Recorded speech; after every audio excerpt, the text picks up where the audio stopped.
Good afternoon, everybody, and welcome to this Open to Export webcast about what businesses trading into the EU need to do to prepare for day one of a No Deal Brexit. My name is William Barnes-Graham, and I am the Senior Content Editor at the Institute of Export and International Trade. Open to Export is a free online service helping small businesses get ready to sell overseas through our step-by-step articles and guides, regular webinars, our Export Action Plan tool, and our quarterly competitions. You can find out about all of these on our website at www.opentoexport.com. Open to Export is powered by the Institute of Export and International Trade, the UK's professional membership body for traders. Endorsed by the World Trade Organization and the International Chamber of Commerce as a small business champion, we offer a unique range of individual and business membership benefits, education and training catering for beginners through to master's degrees, and an always exciting and prestigious program of events celebrating UK businesses exporting achievements. We will run a Q&A later on in this video, responding to some of the questions you've sent in to us. If you don't respond to a question you've sent in, please feel free to contact us at admin@opentoexport.com, and we'll try to get back to you by email within reason. But if you have any further questions, please do have a look at the Institute's technical helpline service. For now, though, it is my pleasure to introduce Holly Tonge, Director of Special Projects at the Institute of Export and International Trade, who will be updating you on what day one of a No Deal Brexit Britain could look like for UK businesses, though it may be that we are on more of a pathway at the moment to a deal than we have been for a while. But anyway, to give a high-level overview in case it were to happen, over to you, Holly. Thank you, Will.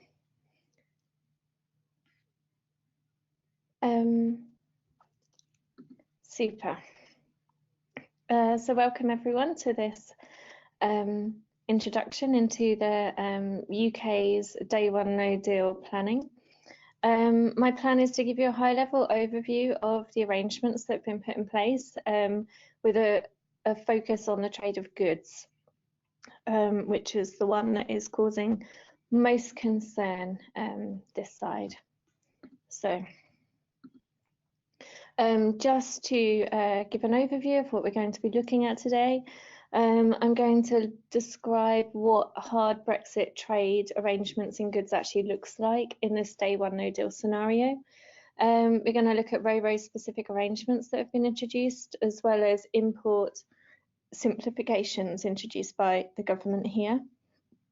I'm also going to look at some of the more general considerations in terms of post-Brexit trading arrangements, and talk you through a little about what customs arrangements are going to be required and what the implications of completing those declarations are.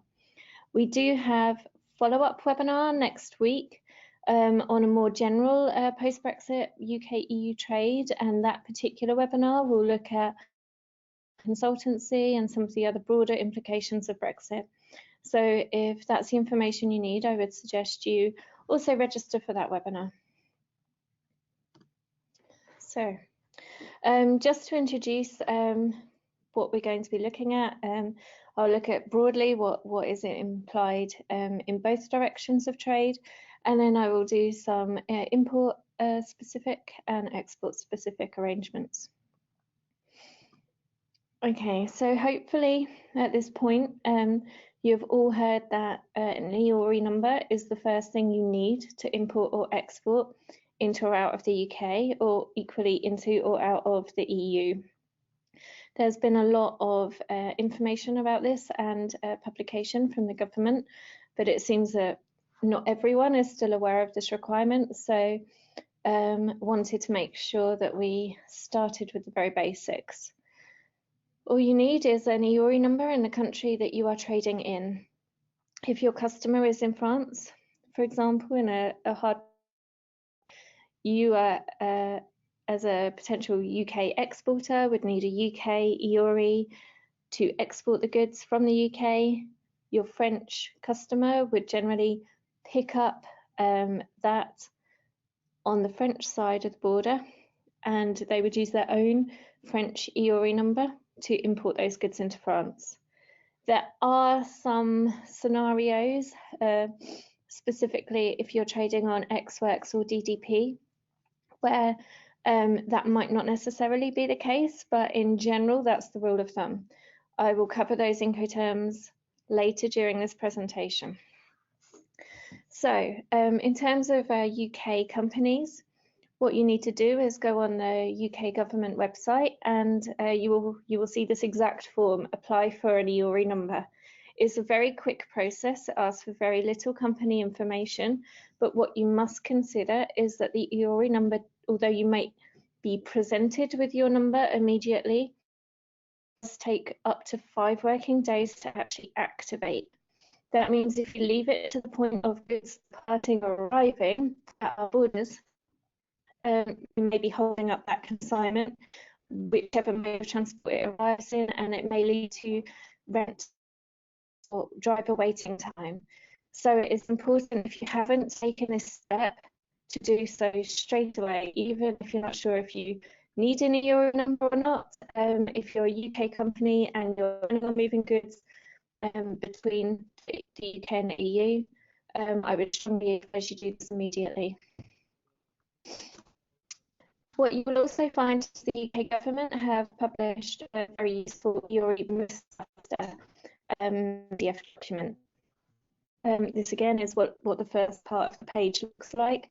And so if you've got these questions in regard to, do you also now need a UK and an EORI number, it will walk you through why that is not usually the case and cover all of those nuances which may impact unique supply chain arrangements. So if in any doubt, I would suggest you read up further on this PDF. In terms of guidance available for British companies and indeed any companies or businesses trading between the UK and the EU, the UK government have recently put out a huge amount of additional guidance for a day one no deal arrangement. This is just to give you some highlights. So there are some very specific ro-ro port information. The reason, because of the focus of ro-ro ports, is that they have really largely been focused on trade that's currently in free circulation. So the seaports and airports tend to be in a better shape to handle that sort of trade initially than some of the ro-ro ports, which is why you come into simplifications introduced. So my advice is to have a look at gov.uk/Brexit website, because there is a huge amount of information on there that may relate to your specific questions and scenarios. Again, this is just to highlight some more of the recent information that has come out. So you can see that there are specific guidance for the export of live animals or transporting arrangements for actual hauliers and drivers to consider, and also for chemicals. As you can see from that middle document there, the published date is September 2019, so this is all very new information, just to prepare everyone for the scenario of day one no deal. Okay, just to give a little overview as well in terms of some of the other arrangements.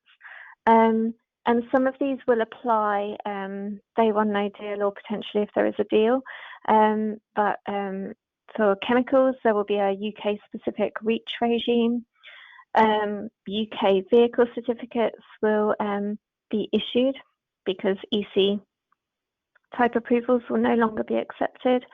There will be a UK centralised centralised authorisations for medicines will be moved over to a UK specific authorisation.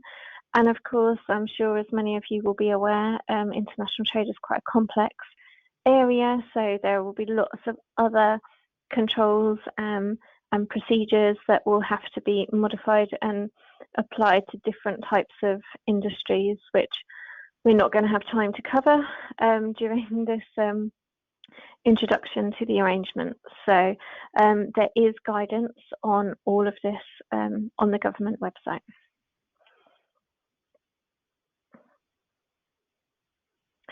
Okay, in terms of mutual recognition, There is some good news in terms of standards.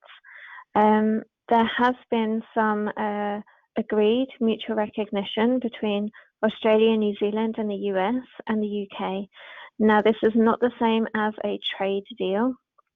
This is just a conformity mutual recognition, which reduces some of the quality and pre-shipment inspection requirements for specific products. So again, if you are trading with any of these countries, then you should go online and have a look at what those arrangements look like. I've just realised New Zealand have come off the map there, unfortunately, but and negotiations with Japan are also ongoing.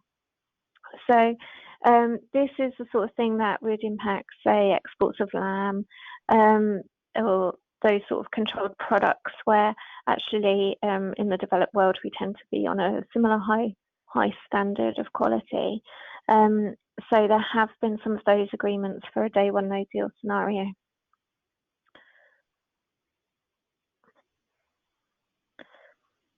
Okay, we're going to move on to import-specific arrangements for a day one no deal. There is more information on imports and exports from the UK government because in a day one no deal scenario, we can, on the UK side, make up the rules now. So we can introduce whatever simplifications we think is appropriate to support the economy in this area. Whereas for the exports, we have much less control. We can support the export out of the UK, but we have no control over what measures will be in place to then re-import import those goods into the EU border point. So I would say the simplifications are greater to support UK importers than UK exporters, just because of that restriction and that we cannot control what happens the other side of the border, especially in a day one no deal scenario. This is where, if there is a trade deal, we will get easements on some of these arrangements, especially for UK exporters. So just to focus on imports for now, what we have is a hard Brexit tariff. So a lot of people are, of course, very concerned about the tariffs that are going to apply to their goods. In a hard Brexit scenario, for UK-based importers, the immediate plan by the government is to drop import duties on a huge percentage of the UK tariff. So if you are importing, it allows you to import from the EU with no tariffs for the majority of commodities. It also allows you to do that from all other countries in the world. So this is quite an interesting solution posed by the UK government to basically not hamper UK domestic manufacturing by allowing any supply on EU component parts to still come in with zero taxes. You will have heard about WTO rules and most favoured nation possibly, or MFN rates. So just to go into a little more detail in that, as a member of the World Trade Organization, the UK, outside of any particular free trade deal, must adhere to the MFN rules.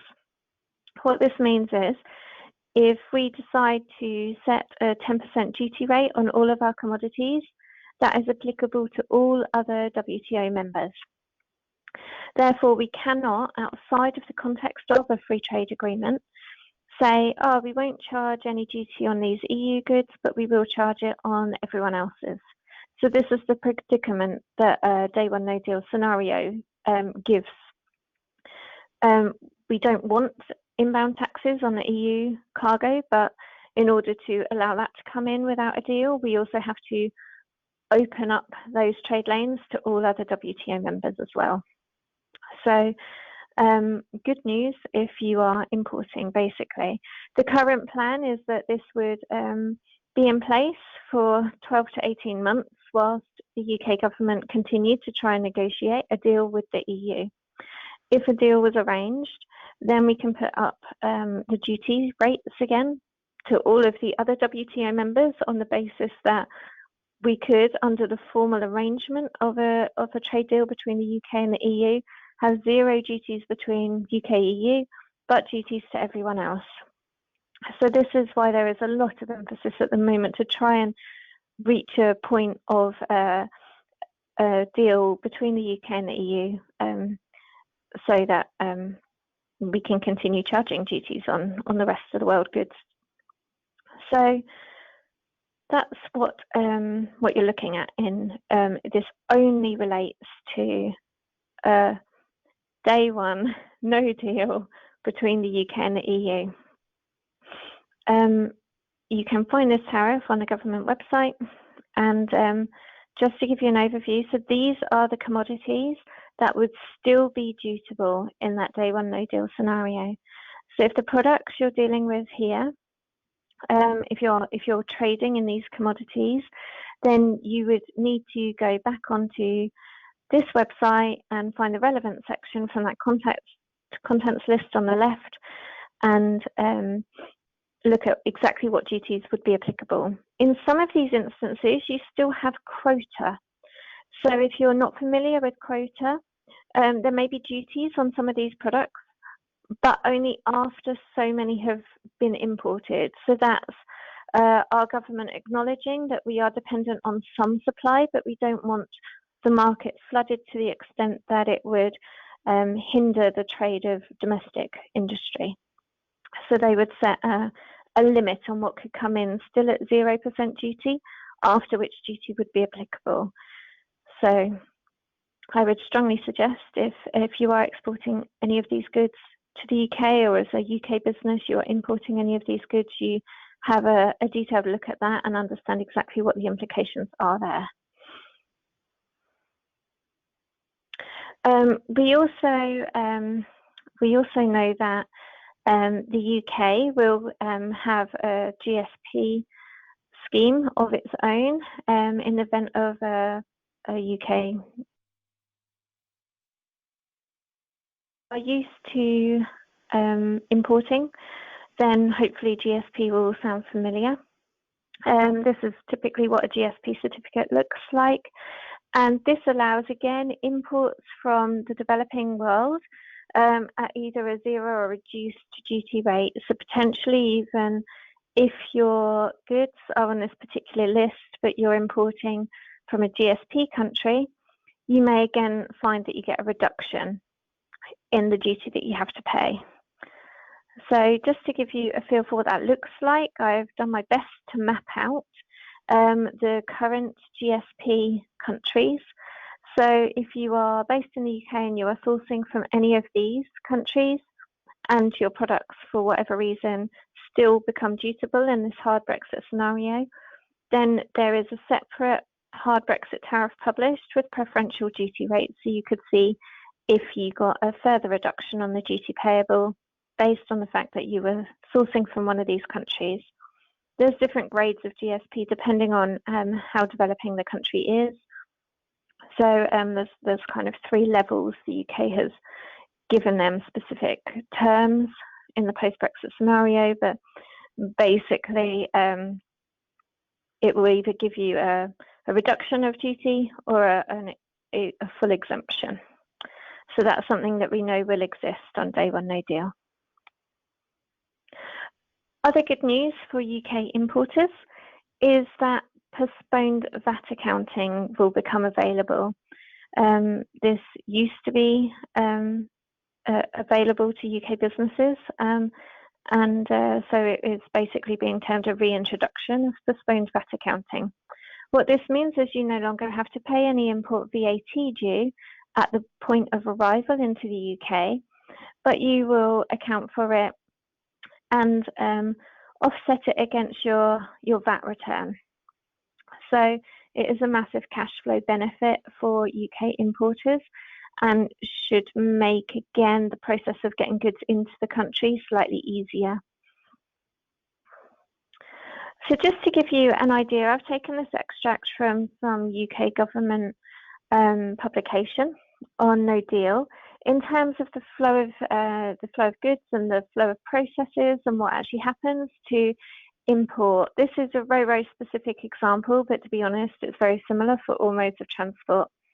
What it fails to really introduce is who's doing what, and of course, because maybe it will differ depending on the nature of each individual supply chain. But as a general rule of thumb, if you are the importer, you're responsible for holding that EORI number.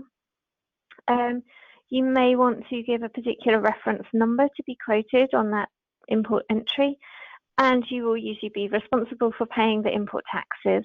So they're those three boxes we have there in yellow. Everything else is really generally taken care of by other parties in that supply chain. So in terms of the green box here, you've got pre-lodgement of an import declaration to the UK government. In general, you would lean on your haulier or your clearance agent to make that declaration, unless you already had capacity and experience doing that yourself. I would recommend that is the route you take in a day one no deal situation. I'm going to talk about entries shortly, but they're not simple or straightforward, and you require knowledge and experience to ensure that they are done correctly.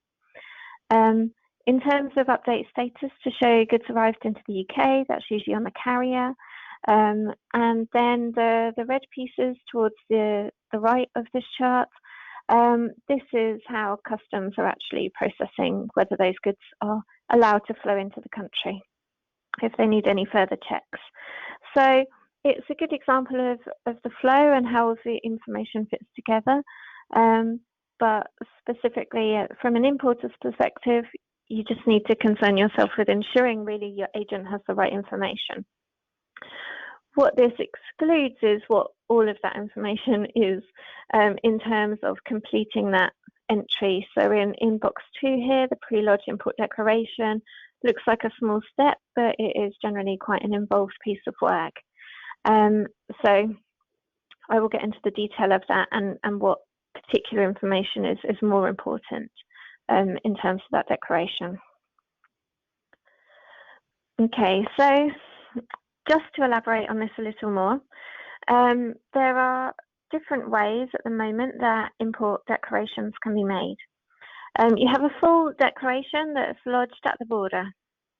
So this is your normal import procedure if you're currently involved in importing to the UK and don't hold any special customs authorizations for simplifications. So you're declaring everything you're bringing in, it gets customs cleared, and that's the end of the story. For day one no deal, we have transitional simplified procedures which have been introduced to waive goods from the frontier without the need for that full customs declaration and inland. This is a huge simplification, only again specifically for this day one no deal scenario. There's a third option as well where you enter goods into declarants records. This tends to be more restricted and usually linked to other authorizations, but basically what you get in this no deal scenario is a combination of TSP and EIDR. So we're going to look at that in a bit more detail. So TSP is broken down between controlled and not controlled goods. For controlled goods, there is a need for a simple customs import entry to be lodged at the frontier, at the border of entry. For normal goods, basically they're just getting allowed into the country. For both, a subsequent declaration must be made by the 4th working day of the following month, along with payment of any duties. So just because the goods come through the border, don't forget there is a subsequent piece of work that is going to need to be done there, and the guidance is maybe a little fluffy in how they've written this, but basically what you will need is either software or access to the specific chief system that we use to make customs entries to actually make that supplementary declaration. So you will usually be leaning on a clearance agent to do that part of the process for you. There is an additional simplification should we leave without a deal at the end of the month. And that is, although these supplementary declarations will be required by the 4th day of the following month, for the initial period through to March 2020, you can delay the submission of those supplementary declarations until the 4th of March. So it just gives UK businesses a bit of opportunity to get used to this new scenario and then catch up in terms of their declarations.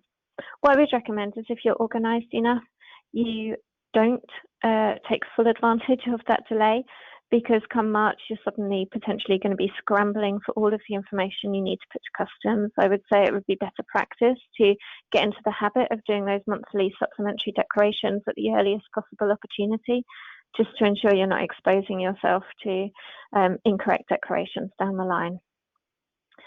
In order to benefit from TSP, you also need to hold something called a duty deferment account. That's a method in which duties and currently VAT are payable to HMRC on imports. I will cover deferment shortly. Just a note on the warnings at the bottom here. If you have, for example, controlled goods and they arrive into the UK and they have not been correctly declared, so perhaps they are accidentally brought in under the standard goods procedure and not the controlled goods procedure. So your driver just comes straight through and there isn't that simplified import entry at the border, then the goods may be seized by the UK government. So although they are being quite generous in what is allowed to flow in, there do need to be, of course, some controls. Controlled goods require licenses, additional duties, and they should not just be allowed in without that frontier control in place. So in terms of standard goods, what you're doing is giving basically the haulier or the carrier your EORI number and your TSP authorization. So you will get a letter once you register for TSP, and it is the person that is handling those goods responsibility at present to verify that you are authorized for TSP, in which case then the goods are allowed to flow in. In terms of what your obligation would be as the importer, or possibly as the agent if you're looking to offer TSP related services, is to keep a detailed record of all of this information that is in bullet points in front of you here. So the unique reference number for each consignment, the goods and commodity code, quantities imported, the values, and any other information that's applicable to that particular movement.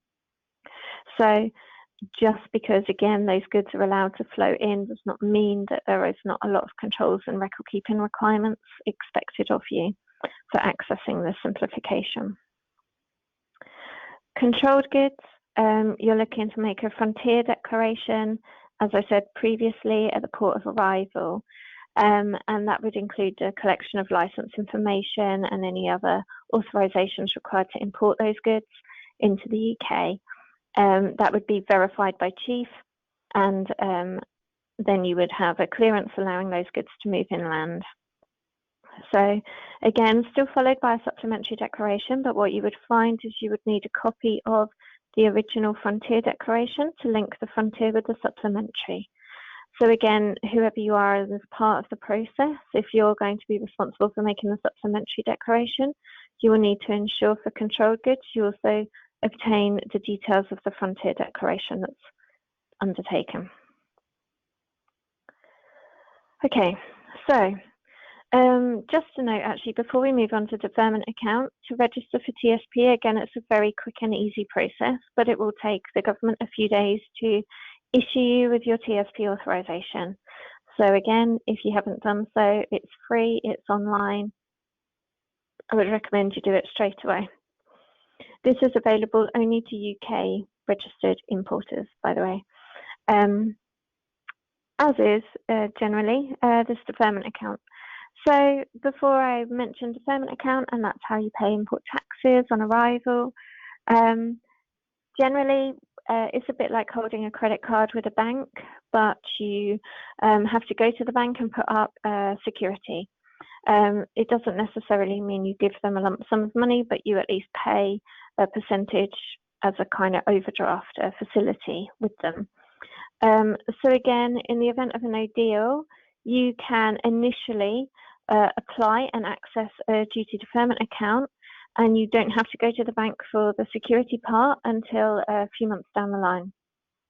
So these are the specific forms in this box at the bottom that you need to Google in order to access those applications. So one is the application for the deferment account number, the C1200B, and one, the C1202, is then to set up a direct debit in which to pay HMRC. So in the event that your goods are still dutiable in hard Brexit and you can't claim then a reduction from GSP or from quota, and you are in the position where you do have to pay those duties, then this is the method for you in immediate terms.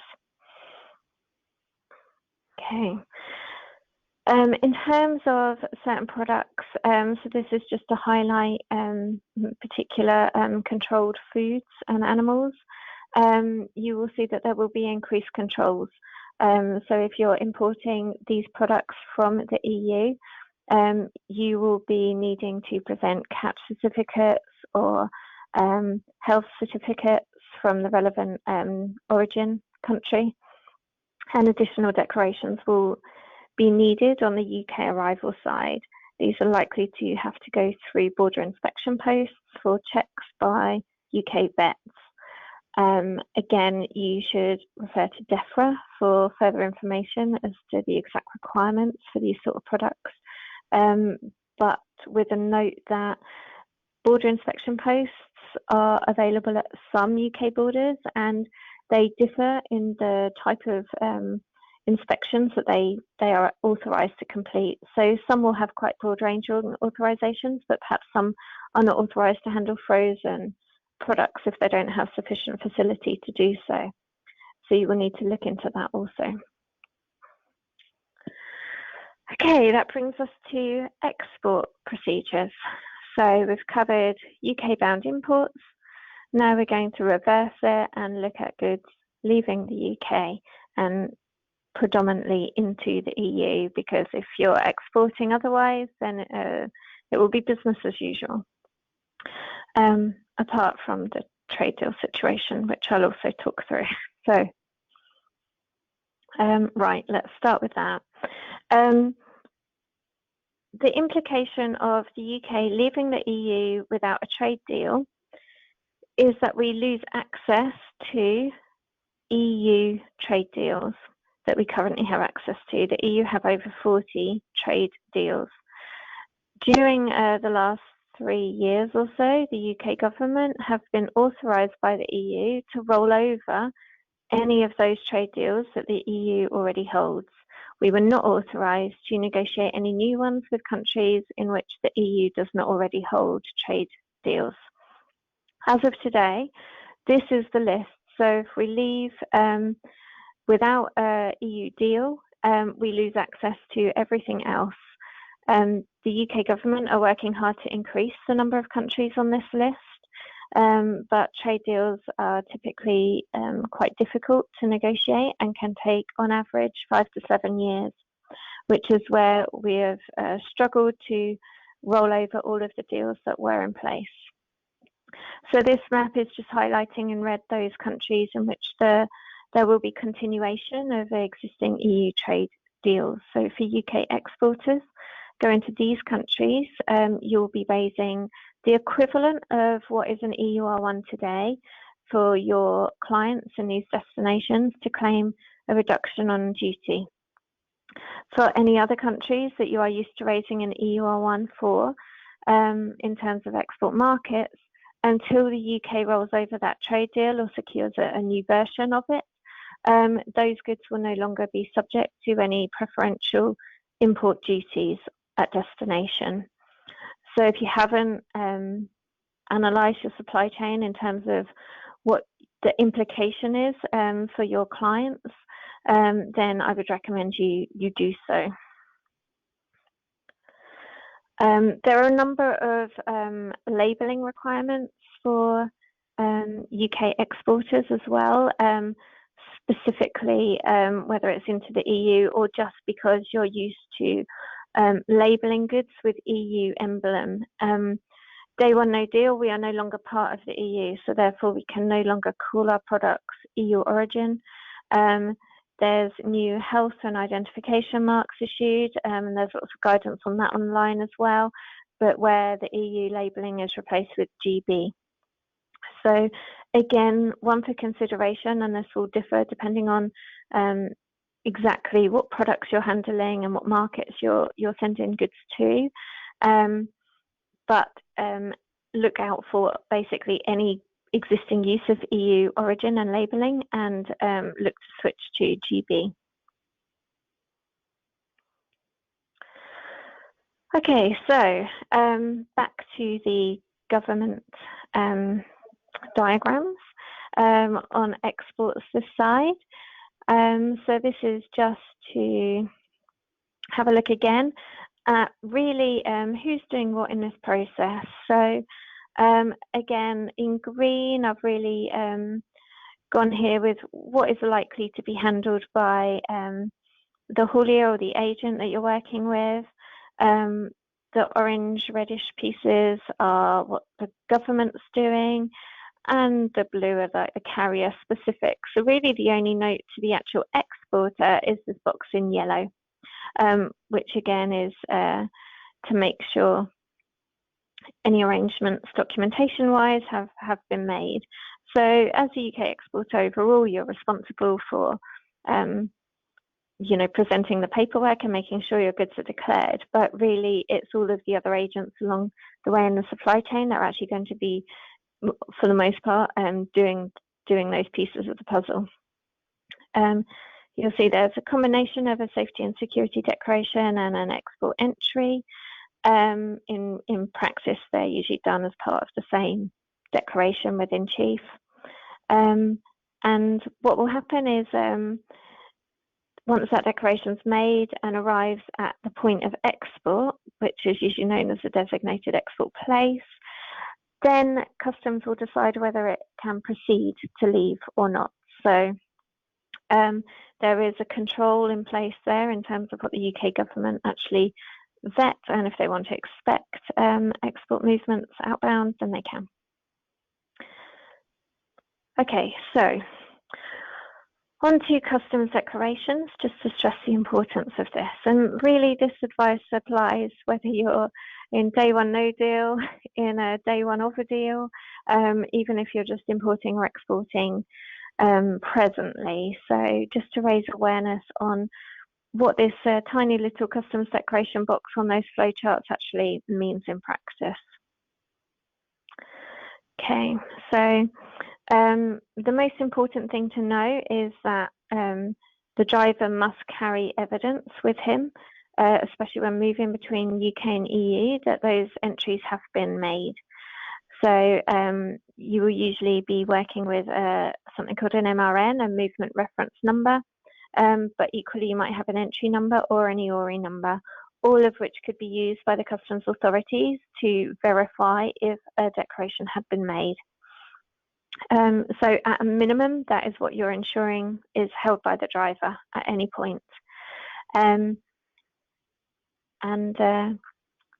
Yeah, that's that point really.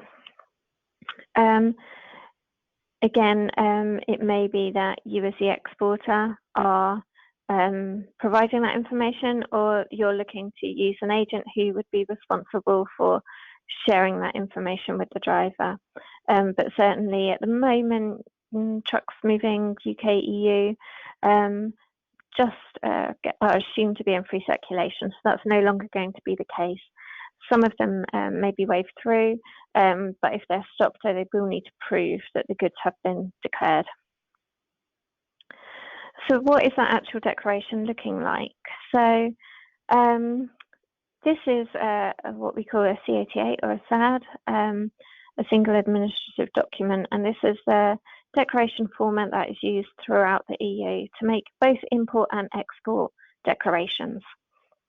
And you will see in total there are 54 data fields presently. And this is basically what's being completed in order to make a declaration. Depending on the type of declaration, whether it's an export entry or a controlled goods import under TSP, will depend on the boxes that actually need to be completed here. But the important point is this is a legal declaration to the UK Customs Authority. And generally speaking, it will be either the UK-based importer or the UK-based exporter that is legally responsible for the content made on this particular declaration, even if you're working with an agent. The advantage of using an agent is that they are very used to completing this form. This is the format that prints out, but in practice, they're using software to interface with the customs chief system directly. And then you just get this printed out at the end of the process. This is not something that's generally completed by hand or filled in this format.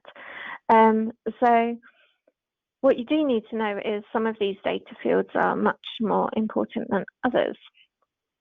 Specifically, the commodity code would be one of the main ones. The commodity code sets which taxes are applicable, if there are any export or import licensing controls, if there's quota. The commodity code is really controlling exactly what happens to those goods, what the government needs to collect in terms of data.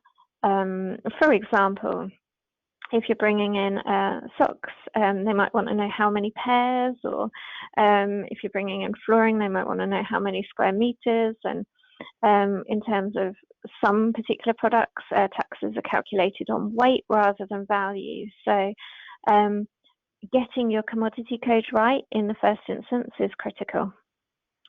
I would say the other most important thing is box 37, which is procedure code. So procedure code is how you tell customs what the story is with those goods. So we can assume there will be a straightforward import into the UK. A full declaration would be under a 7-digit code starting with 4 and the rest are 6 zeros. And for export, it's 1, 5 zeros and 1.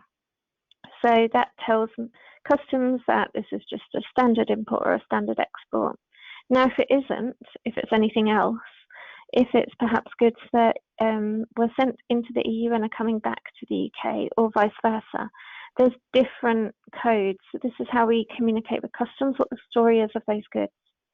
So this is incredibly important to stress if it is not just made in UK and exported to EU or vice versa, that you communicate that story to the agent that's handling that declaration, because if there is a way to reduce the import taxes because perhaps those goods are eligible for a waiver because maybe they started here in the first place, then the agent is not going to claim that for you unless they know that story. So you don't need to become an expert in coding, but you do need to understand the implications.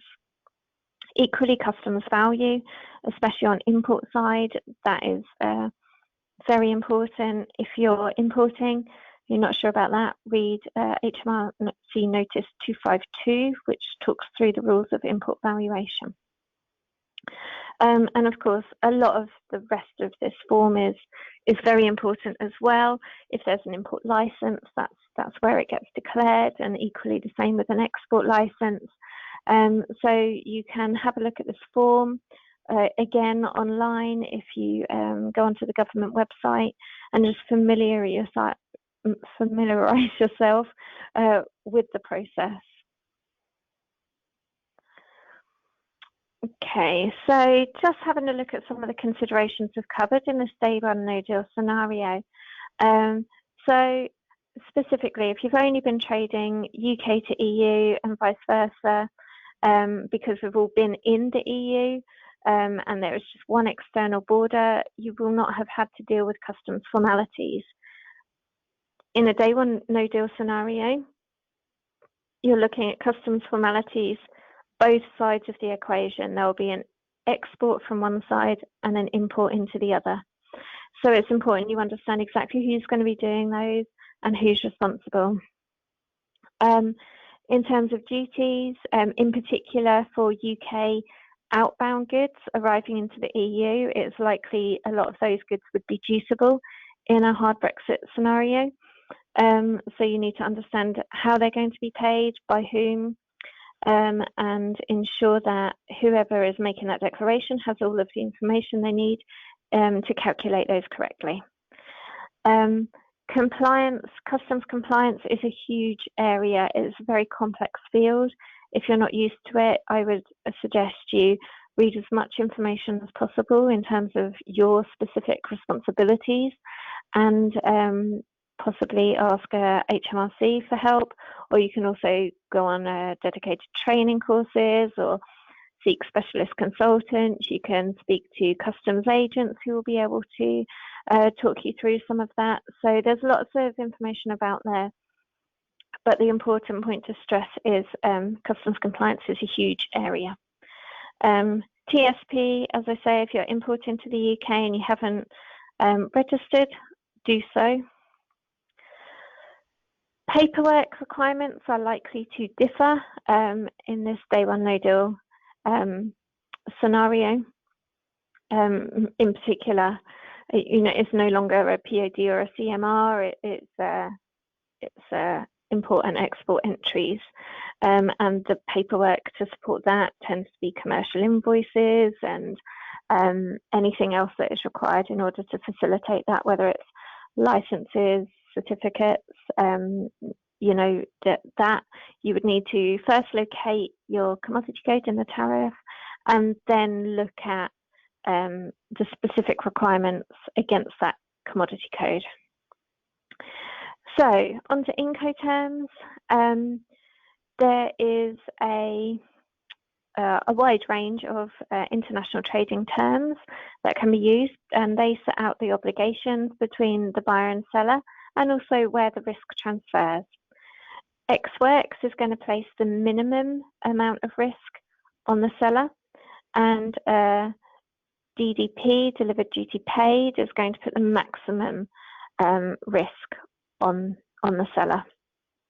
Both of these terms are not really recommended best practice, although from a customer service perspective, then of course perhaps that is where you want to be in terms of what you're offering your client. But in terms of risk and liability, they can be slightly difficult to manage in international trade. So in terms of ex-works, if you're going to sell ex-works, that's fine, but know that you still need to obtain proof of export. So I would usually recommend you make that a contractual obligation. If you're selling ex-works, that you are sent a copy of, say, the POD back from your customer who has collected those goods. Equally, on delivered duty paid, you are, potentially acting as the importer in the destination country, where perhaps new taxes could be introduced. The tariffs do get updated and changed, and if there is an issue with that customs formality at the destination border, you're still taking the risk for that. So proceed with those with caution and take advice as to exactly how you can best manage those. In terms of origin, I haven't covered hugely because, to be honest, we don't know what exact requirements are going to be put in place, but the origin of your goods will massively impact how they're dealt with. Certainly, if you've imported something from the EU and it's going back to the EU, it would retain its EU origin, which may mean that it can be re-imported into the EU at no duties. However, there are lots of rules around that process, so it would depend on the paper trail and evidence you could provide to support that claim. There won't be preferential rules of origin between UK and the EU in a day one no deal scenario. So you're just looking at how those goods are going to be handled by the EU, depending on the origin they currently hold. So if in any doubt, read up on rules of origin as well there.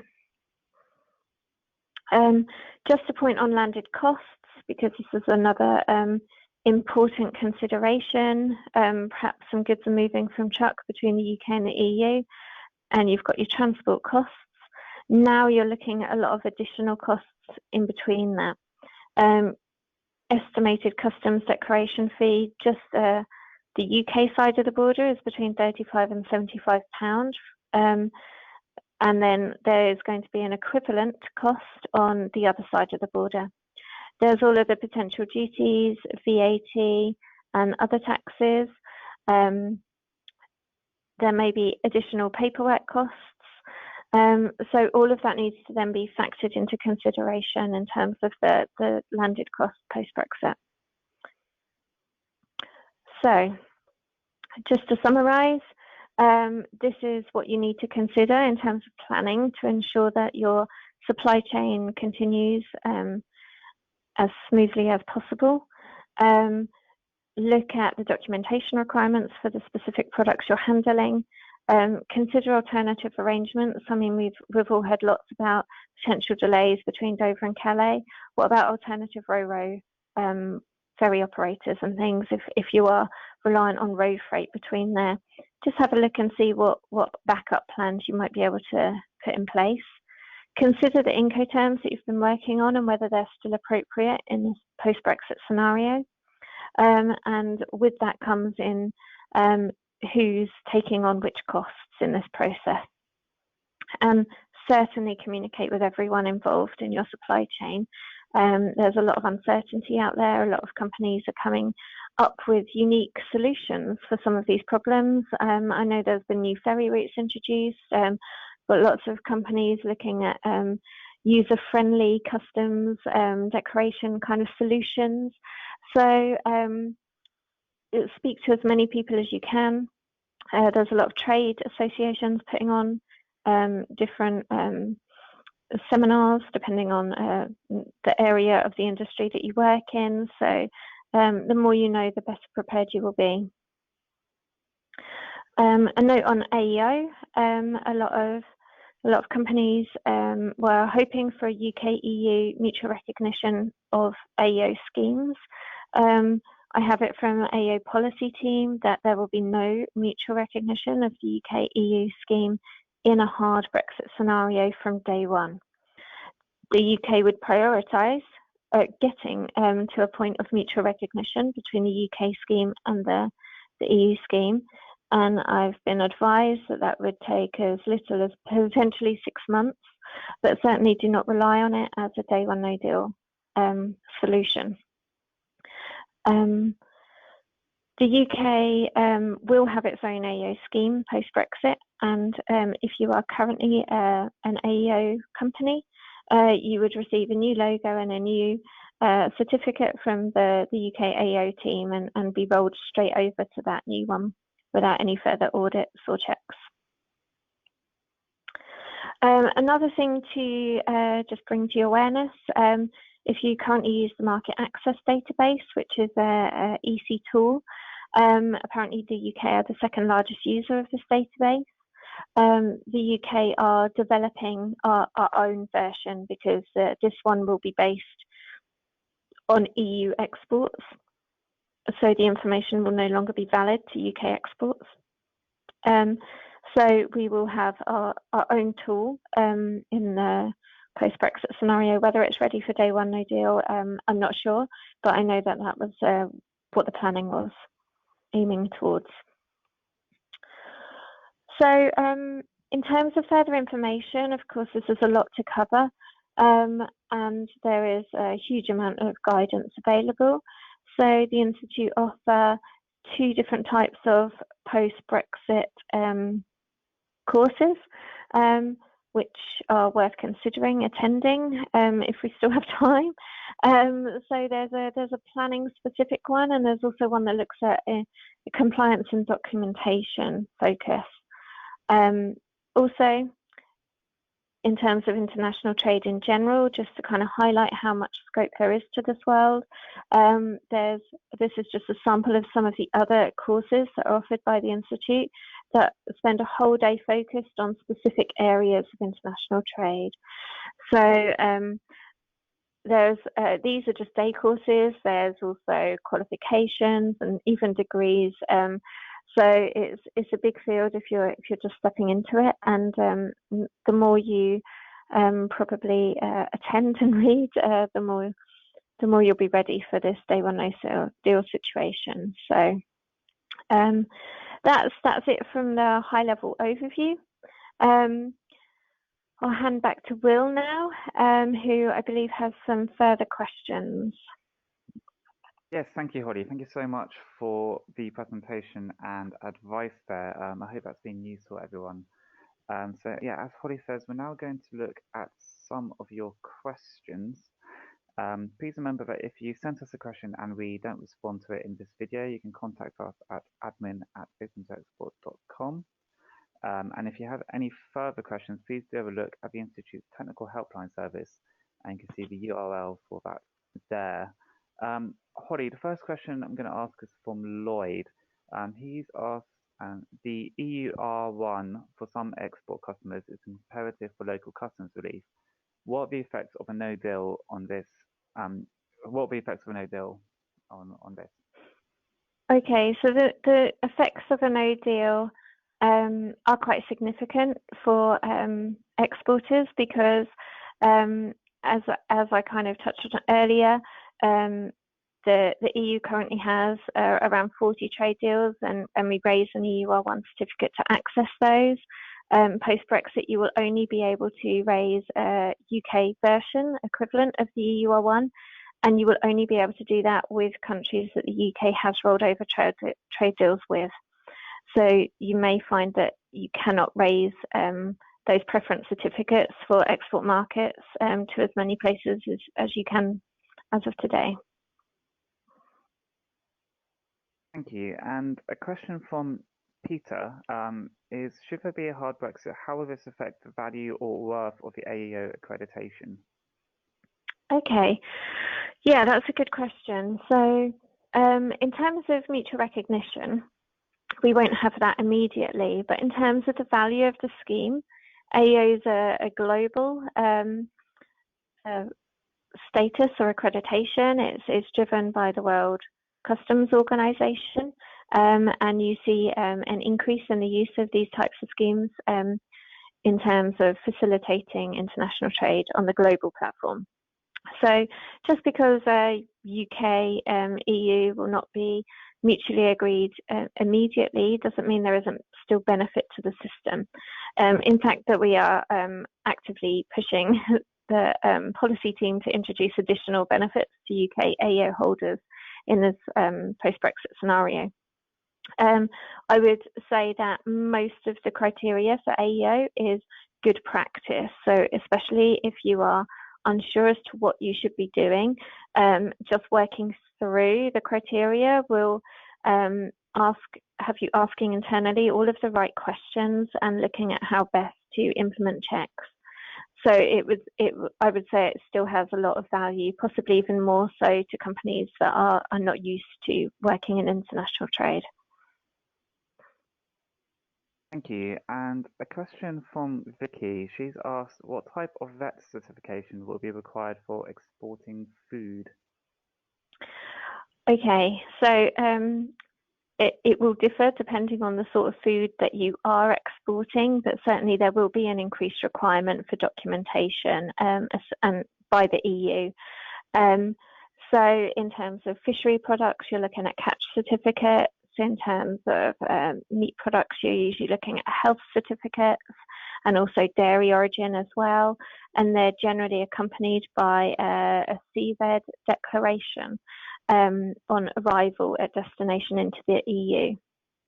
So DEFRA have published a lot of detailed guidance on this, so that would be the best place to go to understand the exact requirements for the specific products in question. Great, thank you, Holly. And a question from Gokhan. Gokhan's asked, well, actually a three-parter. Are TSPs available at all ports and airports? If not, is there a facility where we can check with ports or airports? And then he also asked, do you believe AEOF certified businesses will get special treatment? Actually, I think you meant Okay. Yeah, let me answer the second part first. So AOF holders, no special treatment other than the fact that on arrival to the UK, those goods would still have a lower risk rating. So they are less likely to be examined by customs authorities. But in terms of potential kind of AO road lanes and things, I've heard nothing to the effect of that. So yes, they'd be subject to reduced risk rating, but beyond that, no special treatment. Sorry, what was the first part of the question again? The first part was about TSPs and if they are available. Right. Yes. So TSP was originally introduced to Ro-Ro ports only, but has since been opened up to all ports and airports. So even if you are currently importing using full declarations, you would have the potential to use TSP for those movements in addition to the EU ones post-Brexit. Great, thank you. Then we've had a few questions about tariffs. So Lorraine's asked, what will the default export tariffs be based on in an event of a no deal Brexit with the EU? Okay. So in terms of export tariffs, very, very few export commodities are subject to any sort of taxes from here. But the place to look would be on the UK government tariff, trade tariff. But what you're looking at is then for those goods would usually be subject to tariffs at the destination. And there it's going to depend on the country you're sending to.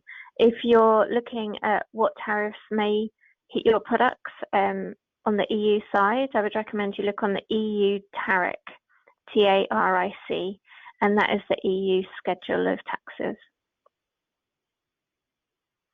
Thank you. And one last question from Wolfgang. Wolfgang supports overseas companies with their UK trade and investment activities.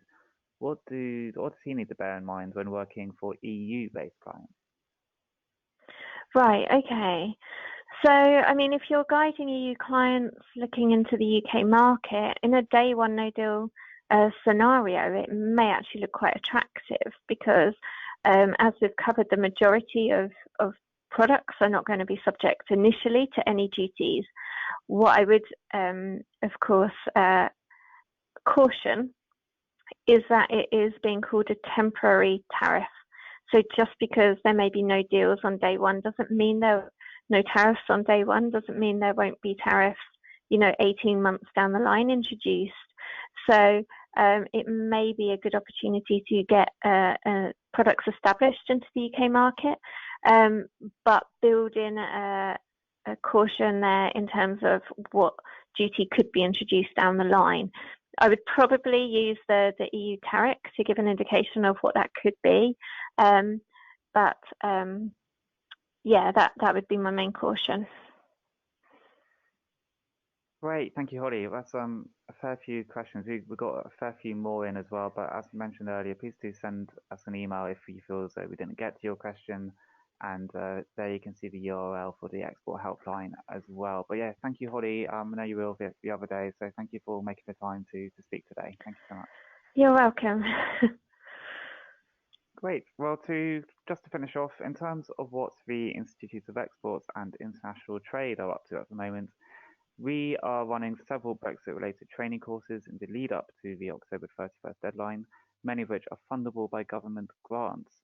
I'm sure you won't need reminding of the enormity of what is ahead, but you really do need to ensure you've got core export skills covered for whatever come may, and this includes completing customs declarations, as mentioned earlier, so please do have a look at the funding available for our training courses.